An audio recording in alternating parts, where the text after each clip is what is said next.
তাহলে প্রথম প্রশ্নটা আমরা সলভ করতেছি অ্যালুমিনিয়াম টাইক্লোরাইড AlCl3 এই যৌগটা অ্যাসিড ক্ষার সম্পর্কিত যে মতবাদ আছে সেই মতবাদগুলোর আলোকে এটা কি ধরনের অ্যাসিড অথবা কি ধরনের ক্ষার এবং এটা অ্যাসিড কিনা বা ক্ষার কিনা বা ক্ষার হলে কিভাবে এটা ক্ষার, অ্যাসিড হলে কিভাবে এটা ক্ষার, এই AlCl3 কি ধরনের পদার্থ সেটা তুমি অ্যারেনিয়াসের মতবাদ থেকে বলতে পারবা না। কারণ অ্যারেনিয়াসের মতবাদে বলা হয়েছে যে সকল পদার্থ জলীয় দ্রবণে H+ আয়ন প্রদান করে তাদেরকে অ্যাসিড বলে, বা OH- আয়ন যারা প্রদান করে তাদেরকে ক্ষার বলে।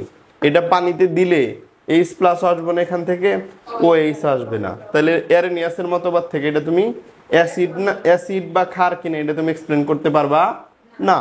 আবার তুমি যদি বর্নস্টেড-লাউরির পোটনীয় মতবাদ থেকে দেখো, পোটনীয় মতবাদেও বলছে প্রোটন দান করে অথবা প্রোটন গ্রহণ করে। হ্যাঁ, প্রোটন মানে আলটিমেটলি H+ই, প্রোটন মানে H+ই। তাহলে H+ এখানেও গ্রহণ করা বর্জন করার কথা বলা আছে। তাহলে এই মতবাদ থেকেও এটা অ্যাসিড বা ক্ষার এটার কোনো ধারণা পাওয়া যাবে না। তবে লুইসের ইলেকট্রনীয় যে মতবাদ আছে সেই মতবাদ থেকে এটা অ্যাসিড কিংবা ক্ষার এই সম্পর্কে ধারণা পাওয়া যাবে।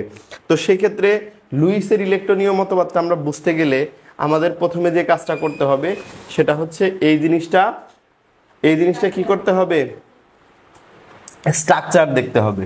তাহলে স্ট্রাকচার যদি আমরা দেখি, অ্যালুমিনিয়াম মানে কি, অ্যালুমিনিয়াম মানে Al, অ্যালুমিনিয়ামের সবশেষ শক্তি স্তরে কয়টা ইলেকট্রন আছে?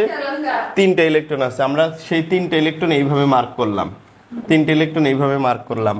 অ্যালুমিনিয়াম টাইক্লোরাইডের সাথে অ্যালুমিনিয়ামের পরমাণু, কেন্দ্রীয় পরমাণু অ্যালুমিনিয়ামের সাথে ক্লোরিন পরমাণু যুক্ত হয়েছে। কয়টা? 3টা। তোমরা জানো ক্লোরিনের ইলেকট্রন বিন্যাস 287 এবং সবশেষ শক্তি স্তরে 7টা ইলেকট্রন থাকে। তাহলে 7টা ইলেকট্রন থাকলে সে তো 7টা ইলেকট্রন দান করবে না, বা এখানে থেকে সে একটা ইলেকট্রন অবশ্যই গ্রহণ করতে চাবে, কিন্তু অ্যালুমিনিয়ামেরও 3টা ইলেকট্রন দান করা সহজ ব্যাপার না। সেজন্য এখানে একটা শেয়ারের মাধ্যমে বন্ধন গঠন হবে। এখানে 3টা ক্লোরিন পরমাণু এখানে আসবে, এখানে 3টা ক্লোরিন পরমাণু আসবে। তাহলে অ্যালুমিনিয়াম টাইক্লোরাইড AlCl3 এই যৌগটা কয়টা, এই যৌগটার সাথে কি আসবে? 3টা ক্লোরিন পরমাণু আসবে। কিভাবে আসবে? এইভাবে সমযোজী বন্ধনের মাধ্যমে যুক্ত হবে।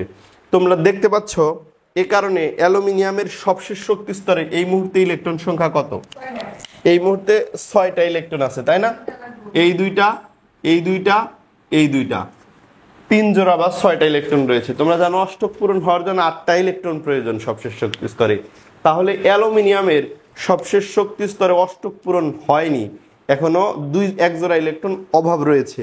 তাহলে অ্যালুমিনিয়াম টাইক্লোরাইড এই যৌগটা 1 জোড়া ইলেকট্রন যদি কোথাও পায় তাহলে গ্রহণ করবে না দান করবে? গ্রহণ করবে। তাহলে লুইসের ইলেকট্রনীয় মতবাদে বলা হয়েছে যে সকল পদার্থে 1 জোড়া ইলেকট্রন গ্রহণ করে তাদেরকে অ্যাসিড বলে।